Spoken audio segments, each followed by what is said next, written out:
Good morning. তোমরা সবাই কেমন আছো? আশা করি সবাই ভালো আছো, সুস্থ আছো। আমরাও খুব ভালো আছি। তা মিঠিকে আমি স্কুলে দিয়ে চলে এসেছি, আর এখন বাজে হলো 11:15 বাজে। তা বাবা মা আসছে আমার। তা খুবই আনন্দ লাগছে আমার। তো অনেক দিন পরই আসছে, সেই জানুয়ারিতে এসেছিলো।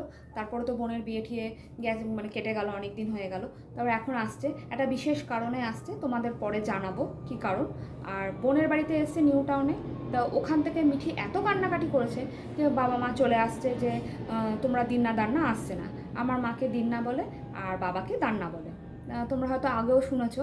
তা যাই হোক, তা এখন আমি তাড়াহুড়া করে সব কাজকর্ম করছি। আজকে আবার নিরামিষ।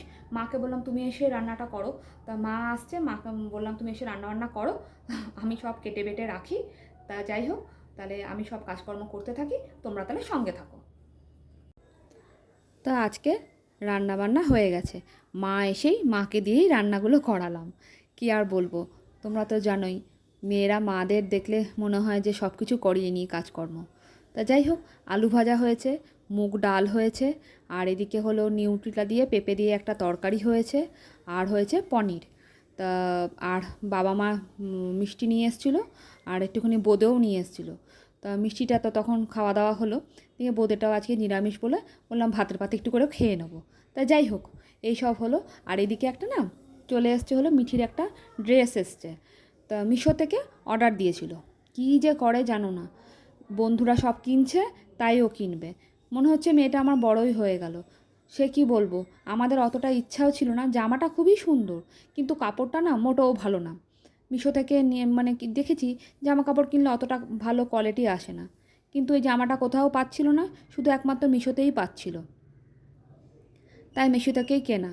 তা মিঠিকে বললাম, দেখ, গরমের মধ্যে কিন্তু পরতে তো পারবি না, সেই জামা তোকে শীতে পরে ইয়ে করে ফেলতে হবে।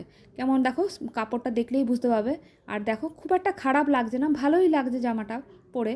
কিন্তু বুঝতে পারছি না মানে গরম লাগবে না কি। ও তো বলছে গরম লাগছে না। এখন বুঝতে পারছে না, পরে বুঝবে।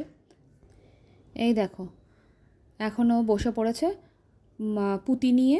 পুঁতি নিয়ে হার, চুড়ি, মালা বানিয়ে চলেছে। দেখেছো, এই সব তো কেনাকাটি করাচ্ছে।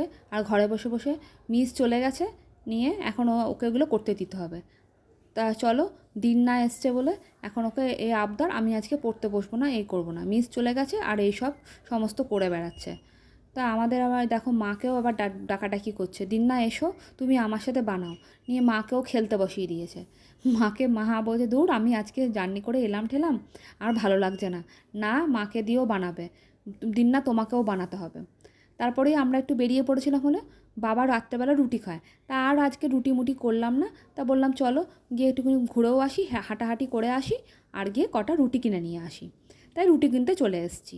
আর মিঠির তো এদিকে দিন্না দান্না দেখলেই ওর যত রাজ্যের আবদারের কথা মনে পড়ে যায়। সব আবদার মনে হচ্ছে যেন কমপ্লিট করেই নেবে, তাই এত মনে হয় দিন্না দান্নাকে ডাকাডাকি। এই দেখো, তার মধ্যে আবার অনেক কিছু কিনেও ফেলেছে। তো যাই হোক, এখনকার জন্য ভিডিওটা এখানেই এন্ড করছি। তোমাদের যদি ভালো লেগে থাকে, একটা like, comment, share and subscribe করতে একদম ভুলো না। আর কমেন্ট করে জানিও যে কেমন হয়েছে ভিডিওটা। আর তোমরা সবাই ভালো থেকো, সুস্থ থেকো, সাবধানে থেকো, আর সকলকে ভালো রেখো। এখনকার জন্য গুড নাইট।